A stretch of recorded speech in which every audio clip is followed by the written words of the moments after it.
గ్రంథం 2వ దినవృత్తాంతాల గ్రంథం. ఈ వాక్యం మనం చాలాసార్లు విన్నాం. అయినా పరిశుద్ధాత్మ దేవుడు ఎందుకో ప్రేరేపణ చొప్పున మీ మధ్యకి కొన్ని విషయాలు పంచుకోవడానికి ఇష్టపడుతున్నాను. దినవృత్తాంతాల 2వ గ్రంథం 20వ అధ్యాయము 1వ వచనం చూద్దాం. ఇది అయిన తరువాత మోయాబీయులను అమ్మోనీయులను ఆ మోయేనులో కొందరు దండెత్తి యెహోషువాపాతు మీదకి వచ్చిరి. అంతలో కొందరు వచ్చి, సముద్రము ఆవలుండు సిరియల తట్టు నుండి గొప్ప సైన్యం ఒకటి నీ మీదకి వచ్చుచున్నది, చిత్తగించుము, వారు అససోన్ తామారని ఎన్గేదులో ఉన్నారని యెహోషువాపాతుకు తెలియజేసిరి. అందుకు యెహోషువాపాతు భయపడి యెహోవా యొద్ద విచారించుటకు మనసు నిలుపుకొని యూదా అంతటా ఉపవాసము ఆశ్రయింపాలని సాటింపక యూదా వారు యెహోవా వలన సహాయం వేడుకున్నకై కూడుకొనిరి. యెహోవా యొద్ద విచారించుటకు యూదా పట్టణములటిలో నుండి జనులు వచ్చిరి. యెహోషువాపాతు యెహోవా మందిరములో క్రొత్త శాల ఎదుట సమాజముగా కూడిన యూదా యెరూషలేముల జనుల మధ్య నిలవబడి. చాలండి.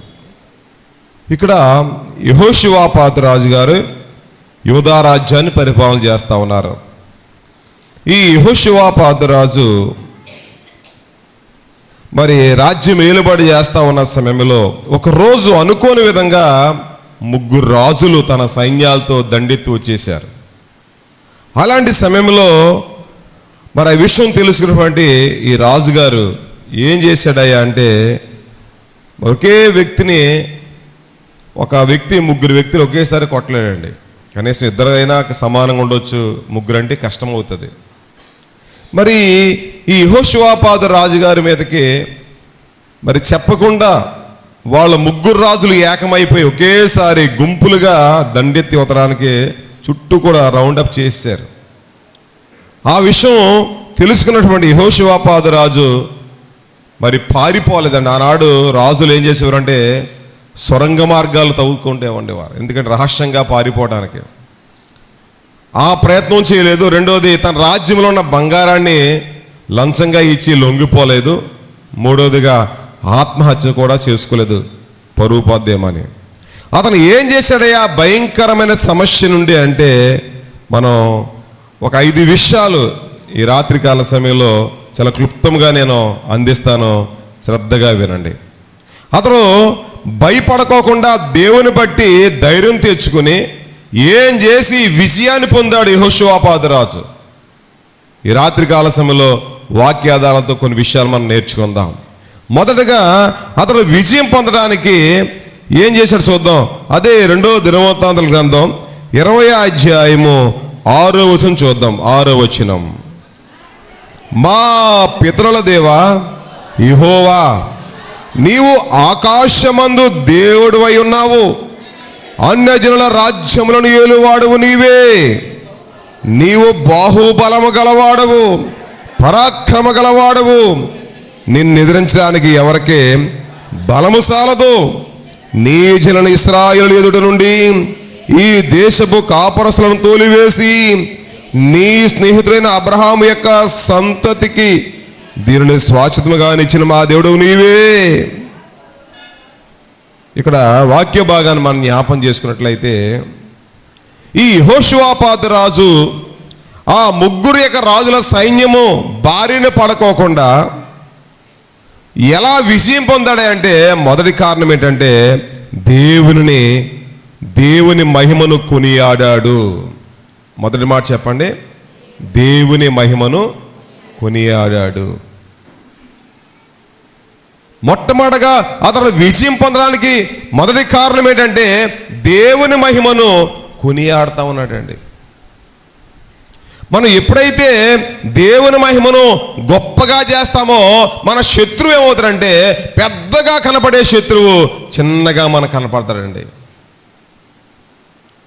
దావీదు ఎప్పుడైతే దేవుని మహిమను కొనియాడుతూ ఉన్నాడు కాబట్టి గొలియాతు మరి దావీదుకి ఎలా కనపడాడంటే ఒక ఆర్డినరీ పర్సన్గా కనపడ్డాడండి. మిగతా వాళ్ళకేమో గొలియాతు బలాఢ్యుడిగా అనుభవం గలవాడుగా, నైపుణ్యం గలవాడుగా, యుద్ధశూరుడిగా కనపడతా ఉంటే దావీదుకి మాత్రం చిన్నవాడుగా, ఒక ఆర్డినరీగా కనపడ్డాడు. కాబట్టి ఒక్క రాయితో ఏం చేశాడు చెప్పండి? జయించేశాడు. నీవు నేను కూడా సమస్య వచ్చినప్పుడు, శోధన వచ్చినప్పుడు, ఇబ్బంది వచ్చినప్పుడు, భయంకర పరిస్థితులు గుండా మనం వెళ్తున్నప్పుడు మనం చేయవలసింది ఏంటయ్యా అంటే, ఈ యెహోషువాపాతు రాజు వల్లే మొట్టమొదటిగా దేవుని నామాన్ని ఏం చేయాలి? మనము కొనియాడాలి. అందరు గట్టిగా చాలా చెప్పండి, హల్లెలూయా. చూడండి, ఆనాడు ఏలి అనే దైవజనుడు భయంకరమైన యొక్క మరి అహాబు యొక్క యెజెబెలు పరిపాలనలో భయంకరంగా ఉంది మరి రాజ్యమంతా. అందుకే కరువు ఆ రాజ్యమంతా తాండవిస్తూ ఉంటే ఈ ఒక్కడే రోషంగా నిలబడతా ఉన్నాడు ఏలియా. ఒకరోజు అక్కడ వాళ్ళకొక డిబేట్ ఏర్పాటు చేశాడు. అలాంటి సమయంలో మరి వాళ్ళందరూ కూడా ఏమీ చేయలేకపోయారు. కానీ ఈ యొక్క ఏలియా చిన్నగా ప్రార్థన చేసి మరి గొప్ప కార్యం చేయడానికి కారణం ఏంటంటే, అక్కడ ఏలియా చేసిన పని ఏంటంటే దేవుని నామాన్ని ఏం చేశాడు? ఘనపరిచాడు, కొనియాడాడు. ఫిలిప్పీ పత్రిక 4:13 ఉంటుంది, నన్ను బలపరచు వాని అందే నేను సమస్తము చేయగలను. చూడండి ఒకసారి రాజుల 2వ గ్రంథం 19వ అధ్యాయము, రాజుల 2వ గ్రంథం 19వ అధ్యాయము 36వ వచనం చూడగలిగితే ఒకసారి ఎవరైనా స్పీడ్గా సహాయం చేయండి. 2వ రాజుల గ్రంథం 19వ అధ్యాయము 36వ వచనం.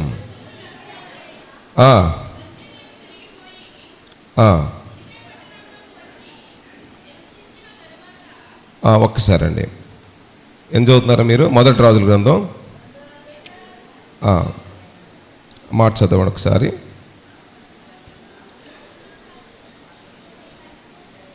రాజుల చదవండి ఒకసారి, 19వ అధ్యాయం చూసారా?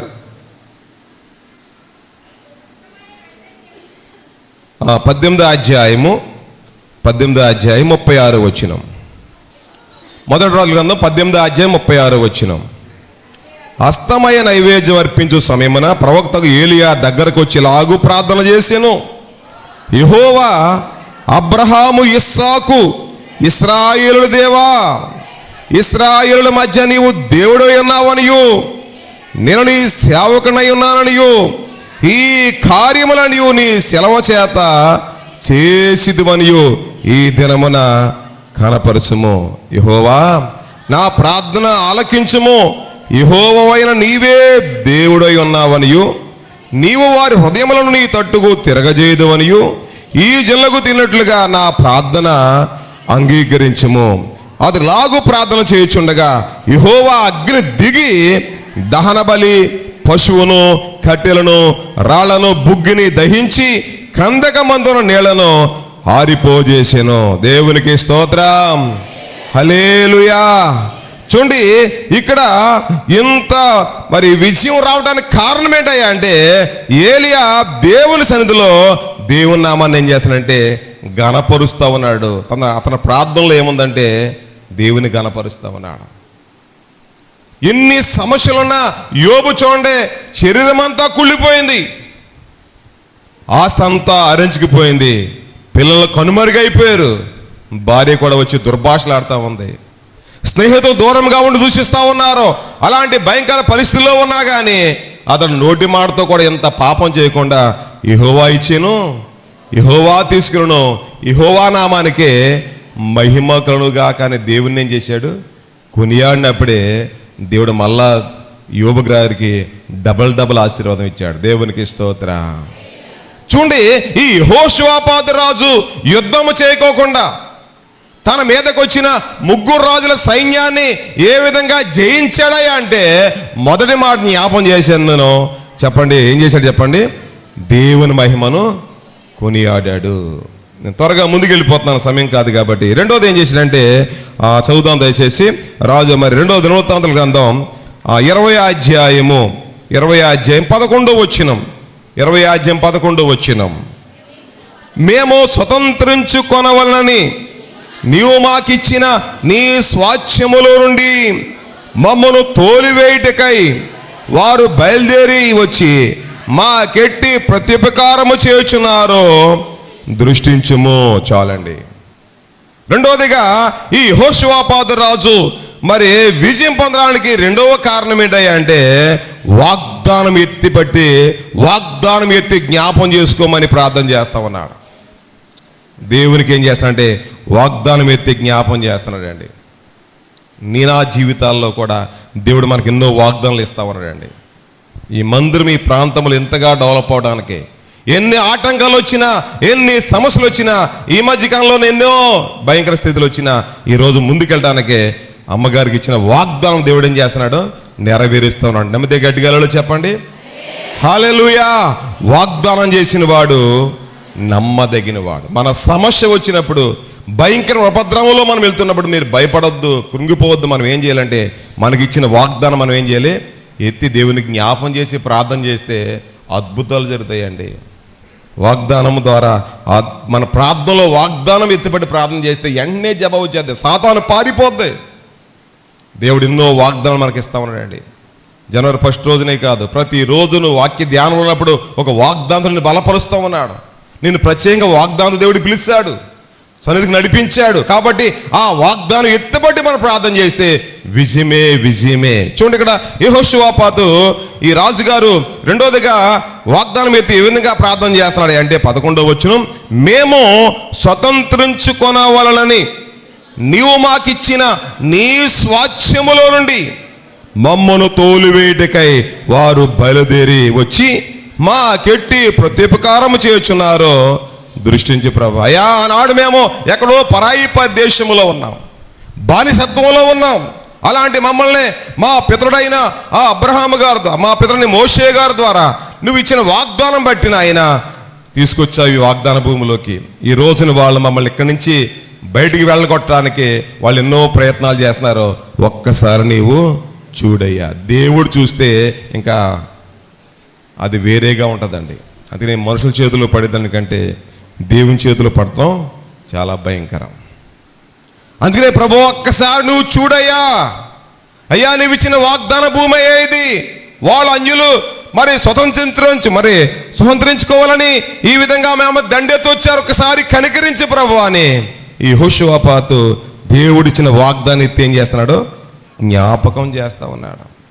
మన జీవితాల్లో కూడా ఎన్ని సమస్యలు వచ్చినా మన వాగ్దాన్ని ఎత్తిపెట్టి మనం ప్రార్థన చేస్తే వెంటనే జవాబు వచ్చేద్దండి. నమ్మితే గట్టిగా చెప్పండి. మరి ఏనాడైనా ప్రార్థన చేసినప్పుడు మీ వాగ్దానాలు ఎత్తిపెట్టి ప్రార్థన చేస్తున్నారా? బైబిల్ ఎన్నో వాగ్దానాలు ఉన్నాయండి. మనం ప్రార్థన చేసినప్పుడు ఆ వాగ్దానాన్ని మనం ఎత్తిపెట్టి ప్రార్థన చేస్తే వెంటనే జవాబు అండి, వెంటనే జవాబు. అందుకని భక్తులు, నీ వాక్యమే నన్ను బ్రతికించుంది, అది నా బాధల్లో నెమ్మదిస్తూ ఉంది. మన వాగ్దానం మరి అలాంటి నెమ్మదిచ్చే మరి వాక్యాన్ని మనకిచ్చే వాగ్దానం దేవుడు ఎన్నోసార్లు మనతో మాట్లాడుతున్నప్పుడు దైవజనులోంచి మాట్లాడుతున్నాడు, వాక్యంతో మాట్లాడుతున్నాడు, దర్శనం ద్వారా దేవుడు మాట్లాడుతూ ఉన్నాడు. అలాంటి యొక్క వాగ్దానం మనం ఎత్తుబట్టి ప్రార్థన చేస్తే విజయమే కానీ మన జీవితంలో అపజయం అనేది ఉండదు. మూడోదిగా ఈ యెహోషువాపాతు రాజు విజయం పొందడానికి మూడో మాట మనం జ్ఞాపం చేసుకుందాం. అదే 2వ దినవృత్తాంతాల గ్రంథం 20వ అధ్యాయము 12వ వచనం. మా దేవా, నీవు వారికి తీర్పు తీర్చవా? మా మీదకు వచ్చి ఈ గొప్ప సైన్యంతో యుద్ధము చేయటకు మాకు శక్తి సాలదు, ఏమి చేయటకు మాకు తోచదు, నీవే మా దిక్కని ప్రార్థన చేసాను. చాలండి.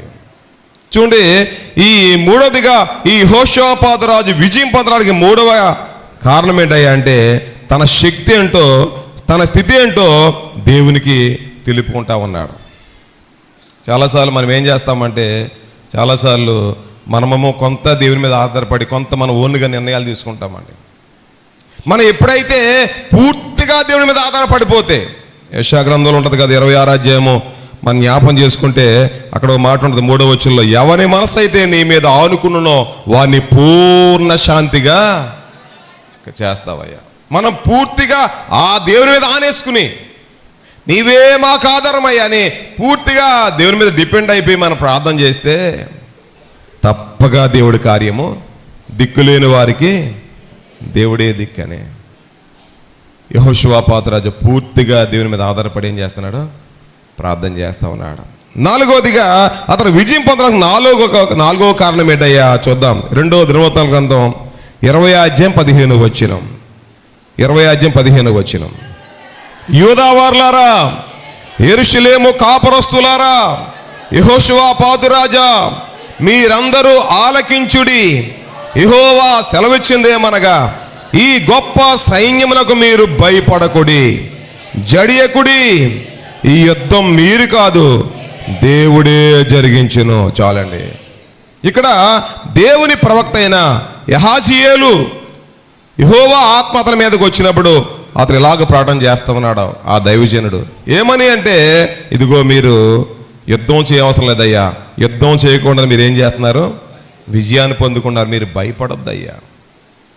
మరి వాళ్ళు యెహోషువ రాజు విజయం పొందడానికి కారణం ఏంటయ్యా అంటే, 4వదిగా దేవుని సేవకుల మాట విన్నారండి. ఎవరి మాట చెప్పండి? దేవుని సేవకుని మాట విన్నారండి. మన జీవితంలో కూడా దేవుడు మనకి చక్కని తల్లిదండ్రులను ఇచ్చాడు. ఏ తల్లిదండ్రులు అండి? మన సొంత తల్లిదండ్రుల కంటే గొప్పవారు ఎవరండి? ఆత్మీయ తల్లిదండ్రులు అండి. చక్కని ఆత్మీయ తల్లి గారు ఉన్నారు, ఆత్మీయ తండ్రి గారు, చిన్నమ్మ గారు చక్కనిగా మనకి ప్రార్థన చేయడానికి మన మధ్య ఉన్నారు. కాబట్టి వారి మాట ఏం చేయాలి, మనము వింటే విజయమే కానీ అపజయం ఉండదండి. ఎందుకంటే దైవజనుడి మాటను దేవుడు రూఢిపరిచేవాడండి. దేవుడు డైరెక్ట్గా ఏ పనైనా చేయగలడు కదా. ఆనాడు దేవుని సేవకుల్లోంచే ఆ కార్యక్రమం ఎందుకు చేయించాడు? మోషే, నీ కర్ర పైకెత్తి ఆ నీటిని కొట్టు, ఆ ఎర్ర సముద్రాన్ని కొట్టు, నేను 6 నెలలుగా నేను చేస్తాన్నాడు. డైరెక్ట్గా దేవుడు 6 నెలలుగా చేయలేడా? మోషే కొట్టాలా కర్రతోటి? దేవుడికి ప్రజలకి మధ్యవర్తి, ప్రతినిధి ఎవరై అంటే దైవజనుడు. ఆ దైవజనుడు ఏ మాట చెప్తాడో ఆ మాట జరుగుతుంది. అదే 2 సమూయేలు గ్రంథం మనం జ్ఞాపం చేసుకుంటే ఆ చక్కని మాటను చదవండి. సమూయేలు గ్రంథం 9వ అధ్యాయము 1వ సమూయేలు 9వ అధ్యాయం 6వ వచనం. మొదటి సమూయేలు గ్రంథం 9వ అధ్యాయం 6వ వచనం. వారు ఇదిగో ఈ పట్టణములో దైవజనుడు ఉన్నాడు, అతడు బహుగనుడు, అతడు ఏ మాట చెప్పును ఆ మాట నెరవేరును, మనం వెళ్ళవలసిన మార్గమున అతడు మనకు తెలియజేయనేమో అని యొద్దకు వెళదాము రండి అని చెప్పాను. దేవునికి స్తోత్ర. ఈ పట్టణములో ఎలాంటి వాడున్నాడు? ఎలాంటి వాడునైనా దైవజనుడు ఒకన్నాడు. అతడు ఎలాంటి వాడు తెలుసా? బహుగనుడు. అతడు ఏ మాట చెప్పినో ఆ మాట నెరవేరును. దైవజనుడు అంటే మాటలు కదండి. మనం అనుకోవచ్చు ఒక్కోసారి తక్కువగా మన మధ్యనే ఉన్నారు కదా అనుకోవచ్చు. కానీ వారు ఎవరై అంటే దేవునికి మనకనే మధ్యన ప్రతినిధులుగా ఉన్నారండి, రాయబారులుగా ఉన్నారు. అందుకని దైవజనుల నుంచి మా నోటంటే ఏ మాట అయితే వస్తుందో ఆశీర్వాదకరమైన మాట వెంటనే మనం ఏం చేయాలంటే రిసీవ్ చేసుకోవాలి. ఎలా రిసీవ్ చేసుకోవాలి? ఎలా రిసీవ్ చేసుకోవాలి చెప్పండి? దైవజనుడు నోటంట వాక్యం చెప్పేటప్పుడు కొన్ని ప్రవచనాలు వస్తూ ఉంటాయి, కొన్ని వాగ్దానాలు వస్తూ ఉంటాయి, కొన్ని మనం బలపరిచే మాటలు వస్తూ ఉంటాయి, దైవిక మాటలు. అప్పుడు వెంటనే మనం ఏం చేయాలి? ఆమేన్, బాగా చెప్పారు మీరు. అందుకనే ఆ దైవజనుడు ద్వారా దేవుడు కార్యం చేస్తాడు. అందుకనే వాళ్ళు వారి విజయం పొందడానికి ఈ యెహోషువ రాజు వారందరూ యోధావారు విజయం పొందడానికి 4వ కారణం ఏంటయ్యా అంటే వాళ్ళ దైవజనుడి మాట ఏం చేశారు? వాళ్ళు నమ్మారు. ఎందుకంటే దైవజనుడు అంటే దేవుని యొక్క మరి ప్రతినిధిగా ఉన్నాడండి, దేవుని దూతగా ఉన్నాడండి. మరి నిజం చెప్పాలంటే ఈ ప్రాంతంలో గొప్ప దైవజనులు, ఆత్మీయ తల్లిదండ్రులు, ఎంత గొప్ప దైవజనులు మీకు దొరకటం మీరు ఆశీర్వాద యోగ్యులండి. ప్రార్థనా పరులు, మంచి సాక్ష్యం గలవారండి. ఏమండి, ఆ షునేమీరాలు అంటా ఉంది తన భర్తతోటి మన ఇంటికి వచ్చుచూ పోస్తున్న దైవజనుడు భక్తి గల దైవజనుడు. అంటే భక్తి లేని వారు కూడా ఉన్నారేమో. దయచేసి మరి మన మధ్యన ఉన్న తల్లిదండ్రులు భక్తి గలవారు. నేను ఈ కుటుంబంలోకి అడుగుపెట్టి సుమారుగా 20 సంవత్సరాలు అయిపోతా ఉంది. నేను చూస్తూ ఉన్నాను ఆ రోజు ఎంత భక్తి కలిగి ఉన్నారో అదే భక్తిలో, ఇంకా అదే విశ్వాసంలో, ఆ కష్ట సమయంలో, ఆ ప్రారంభ సేవ దినాల్లో ఎంత భక్తి, ఎంత ప్రార్థన, ఎంత సమర్పణ, మరి త్యాగం ఉందో ఇదే సమయంలో కూడా అదే భక్తితో వెళ్తున్నారు. అందుకే దేవుడు అంచెలంచెలుగా ఈ సేవని అభివృద్ధి తీసుకెళ్తా ఉన్నాడు. నమ్మితే గట్టిగలలో చెప్పండి హల్లెలూయా. దైవజనుల మాట మనం ఏం చేయాలి? వినేవారుగా ఉండాలి, నమ్మేవారుగా ఉండాలి. దైవజనులు మనం తిరుగుబాటు చేసేవారుగా ఉంటే ఆశీర్వాదం పోద్ది, వారికి లోబడేవారిగా ఉంటే ఆశీర్వాదం. చూడండి, ఈ యెహోషువపాతు రాజు విజయం పొందడానికి 4వ కారణం ఏంటంటే దేవుని సేవకుల మాట ఏం చేశాడు? ఆయన విన్నాడు. దేవునికి స్తోత్రం. 5వదిగా చెప్పి నేను ముగించేస్తాను, సమయం కాదు కాబట్టి. మరి ఏం చేశాడయ్యా అంటే 2వ దినవృత్తాంతముల గ్రంథం 20వ అధ్యాయము 21 చదవండి దయచేసి, 22 వచనాలు. మరియు అతడు జనులను హెచ్చరిక చేసిన తర్వాత యెహోవాను స్తుతించుటకు గాయకులను ఏర్పరచి వారు పరిశుద్ధాలంకారములు ధరించి సైన్యం ముందర నడుచుచు యెహోవా కృప నిరంతరముండును ఆయన స్తుతించుడి అని స్తోత్రము చేయుటకు వారిని నియమించెను. వారు పాడుటకును స్తుతించుటకును మొదలు పెట్టగా యెహోవా యోధా వారి మీదకి వచ్చిన అమ్మోనీల మీదను మోయాబీల మీదను సేయరు మన్యవాసుల మీదను మాటుగాండ్రును పెట్టాను గనుక వారు హతులైరి. చాలండి. 5వదిగా వాళ్ళు విజయం పొందడానికి 5వ కారణం ఏంటయ్యా అంటే స్తుతులు చెల్లించారు. ఏం చెల్లించారమ్మా? ఇప్పుడు 6వ కూడికలో మనందరం ఏం చెల్లించాలి? స్తుతులు చెల్లించాలి. ఇప్పుడు దాకా 5 పూటలు మనం అందరం గట్టిగా భారంగా ఏం చేసాం? ప్రార్థన చేసేస్తాం. ఇప్పుడు అలాంటి ఇందాక ఆరాధనలో మీరు అందరూ ఏం చేశారు? స్తుతులు చెల్లించారు. ఆ స్తుతుల్లోనే దేవుని అభిషేకం మీ మీద దిగిపోయింది. గట్టిగలలో చెప్పండి హల్లెలూయా, హల్లెలూయా. ఓ దైవజనుడు చెప్పాడు, స్తుతి మన స్థితిని మార్చివేస్తుందంటండి. మన స్తుతులు పైకి వెళ్తా ఉంటే దేవుని ఆశీర్వాదం మన మీద దిగుతూ ఉంటుందంటండి. అందుకని ఆనాడు పేతురు మరి చెరసాలలో ఉంటే సంఘం మరి ప్రార్థన చేశారు.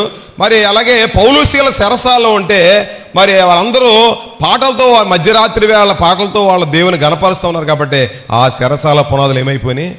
బ్రద్దలైపోయాయి అండి.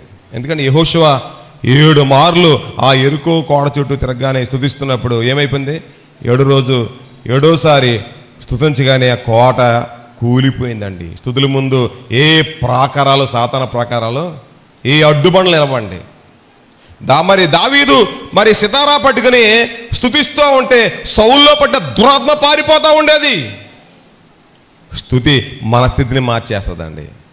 దయచేసి యెహోషువపాతు రాజు విజయం పొందడానికి 5వ కారణం ఏంటంటే దేవుణ్ణి ఏం చేశాడు? స్తుతిస్తూ ప్రారంభించాడు.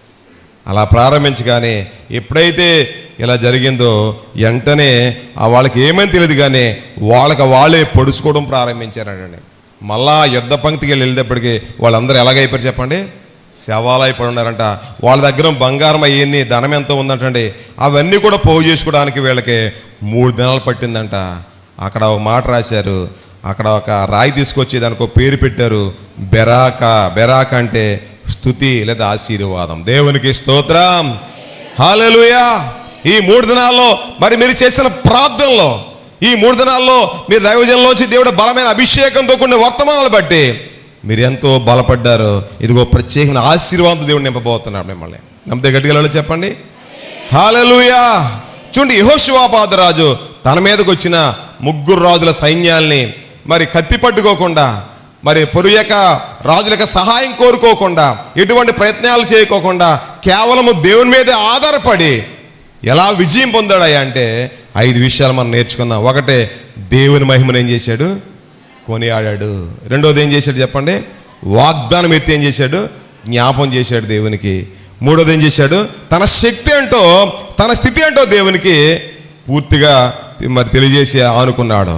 4వది దేవుని సేవకుల మాట నమ్మారు. 5వది ఏం చేశాడు అంటే దేవునికి స్తుతిస్తూ ప్రారంభించారు యెహోషువపాతు రాజు, ఆ యొక్క యోధా జనాంగం. దయచేసి ఈ రాత్రికాల సమయంలో ఒకవేళ మనకున్న సమస్యలు, మనకున్న శోధనలు, మనకున్న ఇబ్బందులు ఎటువంటి ఏమున్నా కానీ ఇదిగో మనం కూడా దేవుని మహిమను కొనియాడేవారిగా, మనకిచ్చిన వాగ్దానం ఎత్తి జ్ఞాపం చేసుకుని ప్రార్థన చేస్తే, మన స్థితి ఏంటో పూర్తిగా తెలుసుకుని పూర్తిగా దేవుని మీద మనం ఆధారపడగలిగితే, ఇదిగో దేవుని సేవకుల మాట మీద మనం పూర్తిగా ఆనుకుని దేవుని నామాన్ని గణపరిచి స్తుతించే వారికి ఉంటే ఎటువంటి అడ్డుబండ్లైనా కానీ దేవుడు మామూలుగా మనకి బ్లెస్సింగ్గా చేసేస్తాడు. దేవునికి స్తోత్రం. మన కన్నీళ్ళని ఏం చేస్తాడంటే మన కన్నీటిని ఆయన ఆనందంగా మార్చేస్తాడు. మన యొక్క మరి భయంకరమైన స్థితి నుంచి, భయంకర సమస్యల నుంచి మనకి విజయాన్ని ఇస్తాడండి. అందుకే కదా ఆ దేవాదేవుడు ఆ పరలోకాన్ని, ఆ మహిమను విడిచి నీ కోసం నా కోసం ఈ లోకానికి శరీరధారిగా వచ్చి ఆఖరి రక్తబొట్టు నీ కోసం నా కోసం చిందించాడు. యేసు రక్తం ప్రతి పాపానికి విడిపిస్తూ ఉంది.